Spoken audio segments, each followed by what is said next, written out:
नमस्कार दोस्तों, target with PS Parihar channel में आपका स्वागत है। आइए शुरू करते हैं और देख लेते हैं कि दैनिक सायंकाल समाचार के इस वीडियो में विद्यार्थी जीवन से संबंधित कौन कौन सी सूचनाएं हैं।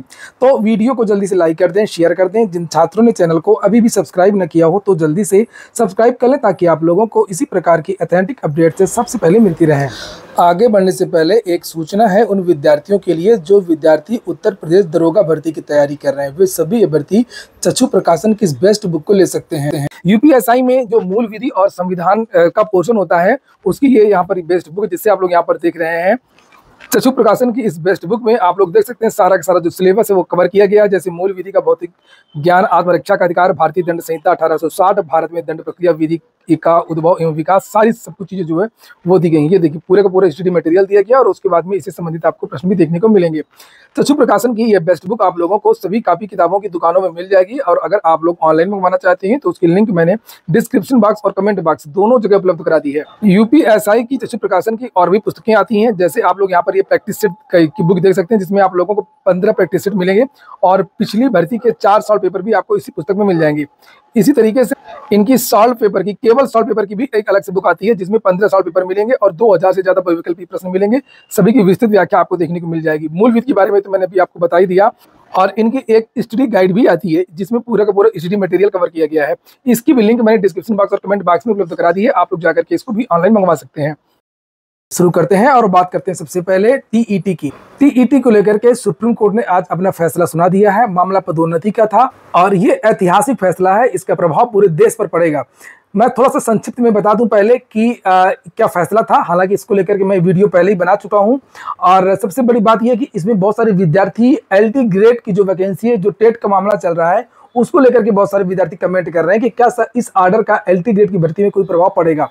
तो जो आज सुप्रीम कोर्ट ने आदेश सुनाया है उस आदेश में सुप्रीम कोर्ट ने ये कहा है कि पदोन्नति में टीईटी अनिवार्य है। ये बात बिल्कुल आज स्पष्ट हो गई है। 23 अगस्त 2010 और 29 जुलाई 2011 की जो अधिसूचना थी एनसीटी, उसको यहाँ पर माना गया है। सुप्रीम कोर्ट में हमेशा से कहता हूँ, चाहे सुप्रीम कोर्ट हो या हाई कोर्ट हो, खास तौर से सुप्रीम कोर्ट, तो सुप्रीम कोर्ट होती है वो क्वालिटी एजुकेशन का बहुत ध्यान रखती है और इसी के आधार पर उसने शिक्षा मित्रों को बाहर किया था और नई भर्ती के लिए उसने आदेश दिया था।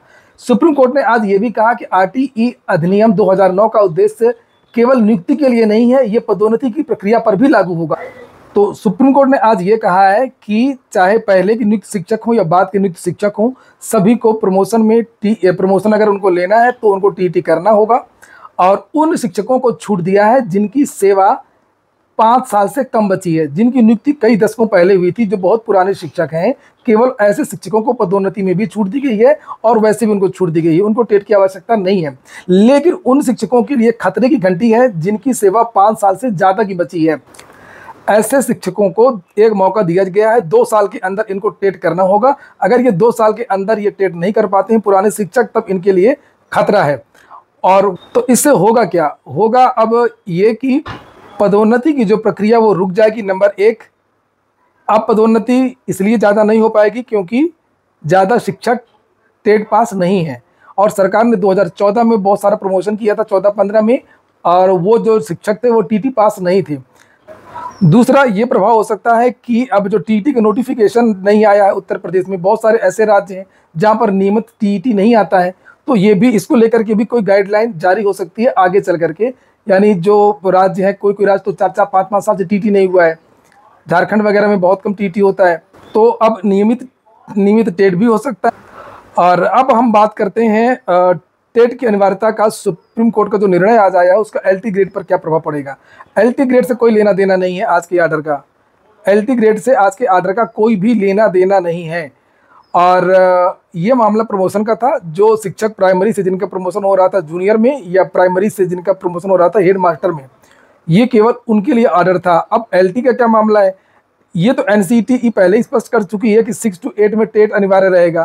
तो मामला ये है कि जो कोर्ट में चल रहा है इलाहाबाद हाई कोर्ट में, जिसकी सुनवाई 11 सितंबर को होनी है, तो एलटी में ये क्लियर करना है कि एलटी की जो वैकेंसी है वो 6 to 10 है या 9 और 10 के लिए, केवल 9 से 10 वालों के लिए, या 6 to 10 के लिए है। हाँ, अगर ये तय हो जाता है कि ये वैकेंसी 6 से 10 के लिए है तो भले ही फिर इसमें तो वैसे भी सुप्रीम कोर्ट से कोई लेना देना नहीं है, वो तो एनसीटी की गाइडलाइन ही काफ़ी है उसके लिए। और फिर तो इसमें टीटी लागू होगा, और नहीं तो अगर राज्य सरकार कहती है, जैसा पहले कहती रही है, कि ये भर्ती केवल 9 और 10 के लिए है, तो टीटी नहीं लागू होगा। तो एलटी का मामला पूरी तरीके से अलग है।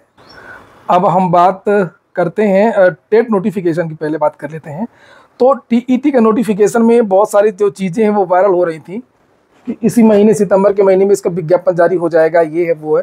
नहीं विज्ञापन जारी हो रहा है अभी, टेट का नोटिफिकेशन नहीं जारी हो रहा है। और जो शिक्षा सेवा चयन आयोग है उसमें अभी 2 चीज़ों पर काम चल रहा है। एक तो शिक्षा सेवा चयन आयोग में है असिस्टेंट प्रोफेसर भर्ती का किसी तरीके से रिजल्ट जारी कर दिया जाए, उसको लेकर के रिमाइंडर पर रिमाइंडर शासन को भेजे जा रहे हैं, तैयारी की जा रही है। इंटरव्यू के शेड्यूल का जो है अप्रूवल मिल जाए, और साथ में जो कमेटी बनाई गई थी उसका अप्रूवल मिल जाए, तो जल्दी से असिस्टेंट प्रोफेसर का रिजल्ट जारी करके वाहवाही लूट ली जाए।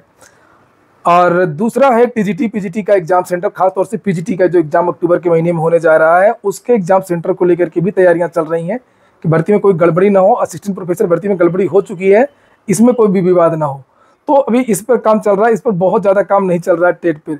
हालांकि एग्जाम डेट घोषित कर दिया है, तो इसकी डेट वेट पे ज़्यादा मत जाइए। ये शिक्षा सेवा चयन आयोग है, ये जो कहता है वो डेफिनेटली नहीं करता है।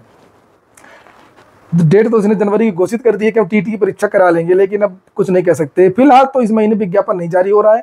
अगर इसका विज्ञापन जारी भी होगा तो नवंबर के आसपास, अक्टूबर के महीने में लास्ट में, अक्टूबर नवंबर के आसपास, अगर जनवरी में परीक्षा होगी तो। और अभी ये ठंडे बस्ते में है, बस मैं इतना बता दे रहा हूँ आपको। अगली जो सूचना है वो है बीपीएससी पीटी को लेकर की भी बहुत सारी अफवाहें उड़ रही थी। आज बिहार पब्लिक सर्विस कमीशन ने नोटिस जारी करके सब कुछ स्पष्ट कर दिया है कि जो बीपीएससी पीटी का एग्जाम है वो कब होगा। ये देखिए यहाँ पर लिखा हुआ है एकीकृत 71वीं संयुक्त प्रारंभिक प्रतियोगिता परीक्षा की निर्धारित तिथि दिनांक 13 सितंबर 2025 को 12 बजे मध्याह्न 2 बजे अपराह्न तक राज्य स्थित जिलों में आयोजित की जाएगी। परीक्षा नियंत्रक लोक सेवा आयोग। तो अफवाहें जो उड़ रही थी उन पर पूरी तरीके से आज बीपीएससी ने विराम लगा दिया है। ये देखिए, इसी तरीके की एक नोटिस फिर से आयोग को जारी कर देना चाहिए था, शिक्षा सेवा चयन आयोग को, कि आपके एडमिट कार्ड इस तारीख तक जारी हो जाएंगे, वैसा वैसा इस तरीके से, ताकि विद्यार्थी जो है वो संतुष्ट हो सकें। तो विद्यार्थी आराम से तैयारी करें, परीक्षा आपकी समय पर हो रही है, इसमें भी पद पड़ गए हैं, आपको पता ही है। कुछ और महत्वपूर्ण सूचना है उनको जल्दी से देख लीजिए कि जो विद्यार्थी इग्नू से किसी कोर्स में एडमिशन लेना चाहते हैं और अभी तक एडमिशन ना ले पाए हो तो अभी भी एडमिशन ले सकते हैं। इसकी लास्ट डेट जो 31 अगस्त थी उसको बढ़ा दिया गया है। अब विद्यार्थी 15 सितंबर तक किसी भी कोर्स के लिए आवेदन कर सकते हैं। एलआईसी से जीजेएफ छात्रवृत्तियों की संख्या 3 गुना बढ़ाकर के 11,200 किया गया है। तो एलआईसी से गरीब कमज़ोर परिवार के विद्यार्थियों को एक स्कॉलरशिप मिल रही है। ये पेपर में कटिंग है जिसे आप लोग देख सकते हैं।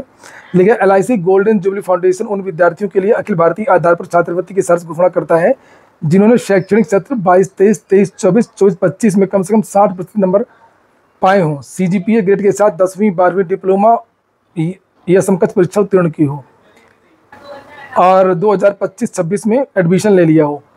तो जो लोग अभी हाल ही में इंटरमीडिएट जिन्होंने पास किया है या किसी डिप्लोमा को पास किया है या 10वीं को पास किया है तो उनके लिए है। यहाँ पर लिखा कि किस किस कोर्स के विद्यार्थियों को ये मिलेगा।